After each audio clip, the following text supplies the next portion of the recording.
Magandang umaga mga kapuso kapito, muli ito po si Kuya Roger. Tayo po yung magsasagawa ng demo about po sa out of bound violation. Yan po ay mababasa natin sa OBR Article 23 page 29, OBRI Article 23 page 46. Na meron po dalawang klase, yung po ating topic ng nakaraan sa una nating video. Player out of bound at saka ball out of bound. Okay, ano po ba yung player out of bound? Yan po yung player na may dala ng live ball sa loob po ng playing court na nagkaroon po ng illegal contact sa boundary line or outside ng playing court. Okay? Bibigyan po natin siya ng signaling. Okay? Dalawang klase po yung signaling natin. Isang may boses, isang wala. Taklak muna, tapos turo ang linya.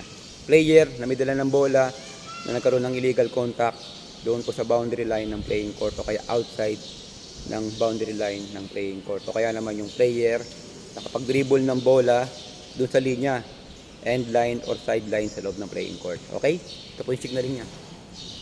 Dalawa po, pwede pong dalawa. Tap the clock, turo linya, direction of play.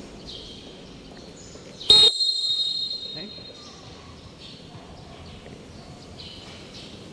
Yan po yung isa, yung pong may boses. Bigyan po natin ng boses. Kasi meron pong benefits yan. Mamaya papaliwanag po natin kung sakali. Line! Dun! Yan.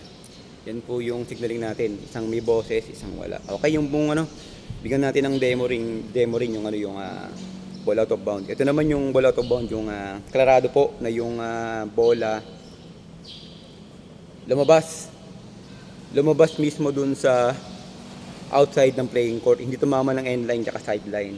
Okay? Lumabas mismo, alam mo, during pass break, nakakuha ng opensa o kadepensa, karoon ng pass break situation, yun. Labas mismo sa playing court, walang tinamaan na linya, end line at sideline. Ano pa, nagtatapikan yung player, yung bola, lumabas mismo sa flooring ng playing court na hindi tumama ng boundary line ng playing court, end line at saka sideline.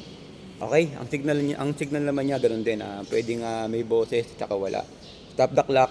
Ito naman walang turo sa linya. Hindi natin tinuturo yung end line, sideline, yung linya niya hindi natin tinuturo. Stop the clock. Direkta na po tayo sa direction of play. Okay, lagyan mo natin ng demo.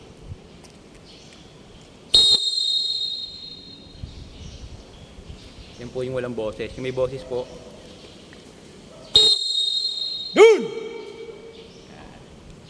okay? Ngayon, meron pa tayong isang makikitang signaling na wala sa illustration ni Piba, wala sa drawing.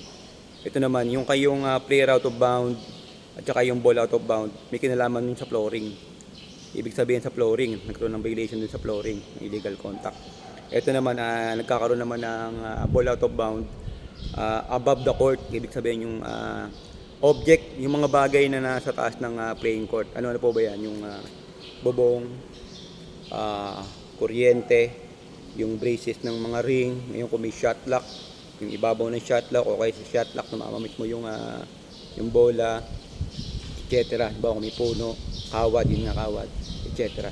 Ang ginagawa naman natin signaling dyan, stop the clock, tinuturo lang natin yung itaas, tapos direction of play. Lagyan po natin ng dalawang signaling ulit, may boses tsaka wala.